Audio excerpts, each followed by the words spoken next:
This is ridiculous. How are we going to do all 18 PlayStation Showcase games? Why don't we just do 6? Yeah!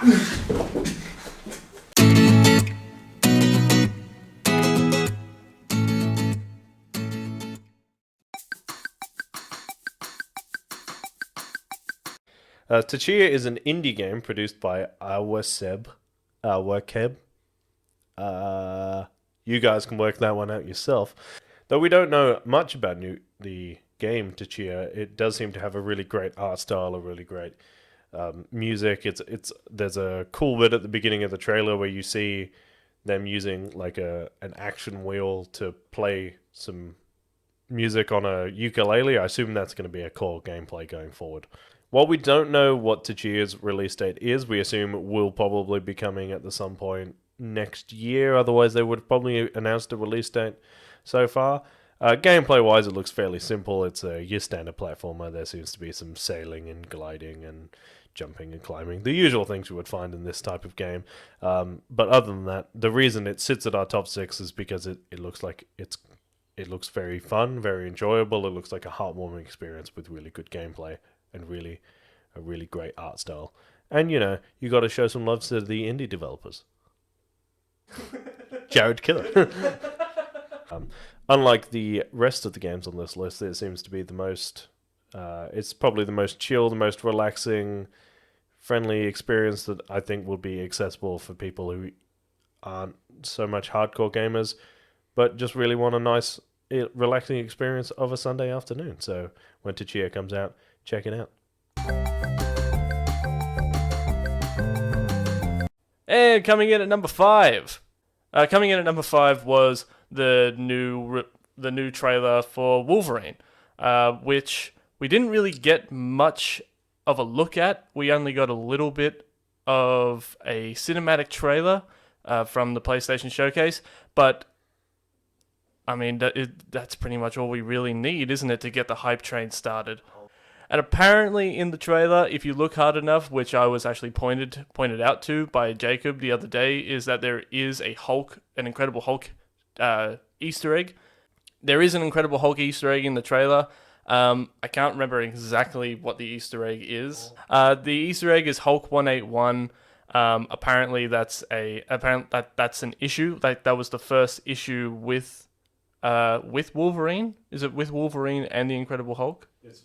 I believe it's with Wolverine, but yeah, I'm pretty sure it says the front cover of it is the Incredible Hulk and the new Wolverine. Oh, okay. I'll show you the cover if you want to.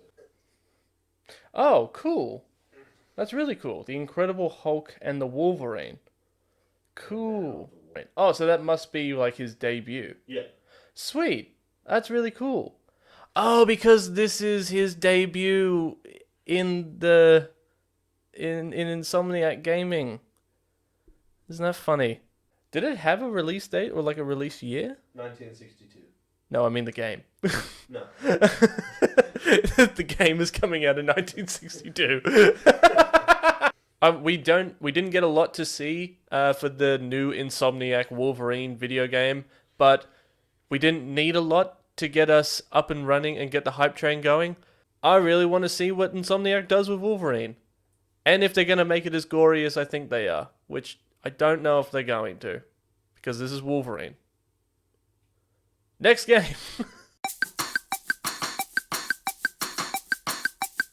So, coming in at number 4 is a game I'm really excited about. It is the remake of Star Wars Knights of the Old Republic, and I could not be happier. While the trailer doesn't show us much, it does reveal that we are now getting games released by what is the new Lucasfilm Games, which I believe way back when used to be called Lucasfilm Interactive. For those hardcore Star Wars nerds, you'll remember the little intro video. It used to be a guy used to whip his lightsaber out and go, wah, and it was like a purple L. I remember that. Yeah, it's cool. Good stuff. It's again it's another game from the showcase that doesn't have a release date. I assume we'll be waiting a little while because we just got one of those vague cinematic trailers that don't really show us much. What it does show us though is fucking cool. In the trailer, all we see is you see a mysterious figure walk out in a dark cloak with a voiceover that says something along the lines of the Sith are seeking power, but now they wield it. A red lightsaber ignites. The character in the hood brings the lightsaber up to his face. And Darth Revan's back. So that's exciting. Outside of that, we know nothing about it other than it is a remake, not a remaster, which means the gameplay will be different. But the story will probably be the same. I can't wait to see more of that coming in the future. Moving on.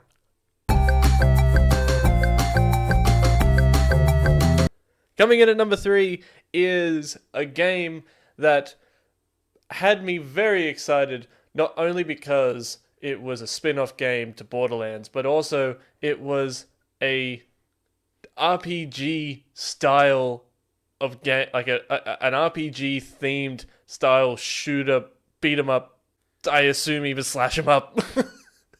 It's Tinytinas Wonderland. It's a D&D themed Borderlands. It's a D&D themed Borderlands game. And I know what some of you may be thinking. How does that even work? And to that I say, shut up and start shooting! But yeah, I'm super excited for this. From what we looked at in the trailer, this game looks more like a D&D game than the actual D&D game that we got. This game comes out in 2022. Did it get a release? Like a date? No, it just said coming 2022. Coming 2022. That's all you're getting. Moving on! Coming in at number 2. Spiderman! Spiderman! Sipterman! Yeah, coming in at number 2. This was a hard one for us to pick. We were sort of tossing up between this and what is our actual number 1. As what came down to it was the one that we were most hyped for before the trailers came out. But yeah, again, we didn't get much from Spider-Man. We got no gameplay. We just got a cinematic trailer in which what we see is a camera moving down a street, empty street, nothing really happening, with a voiceover from a character that we have guessed to be Kraven the Hunter. That's unconfirmed. Only to go around the corner and we see Peter Parker Spider-Man and Miles Morales Spider-Man working together, hinting at maybe some co-op coming in with Spider-Man 2 as Kraven continues his talk. Kraven, allegedly Kraven, talking about continuing what we assume to be Kraven's rants and raving about how he wants a challenge and how he wants to be defeated, but he's been disappointed so far.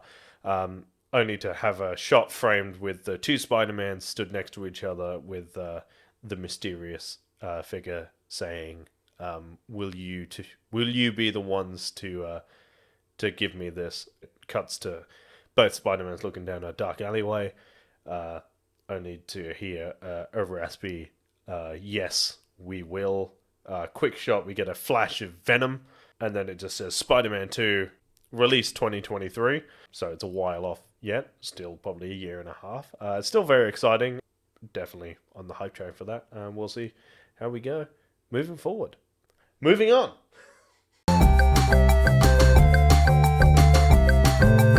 And for the last game, coming in at number 1, God of War. That was really cool. I didn't know we were going to use props on this show, but apparently we are. So the last game coming in at number 1 is the new God of War Ragnarok, which is a sequel from the last God of War game that we got a few years ago.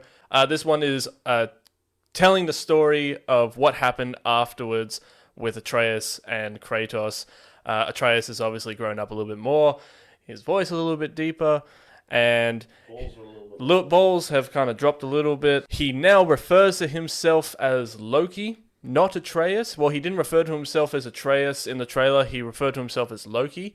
And he's curious. He wants to get out there. He wants to figure out who Loki is and the story of Loki. In the trailer, we see that they brought back the OG combat from the first God of War game that we got, which I'm really happy for. I really enjoyed that combat.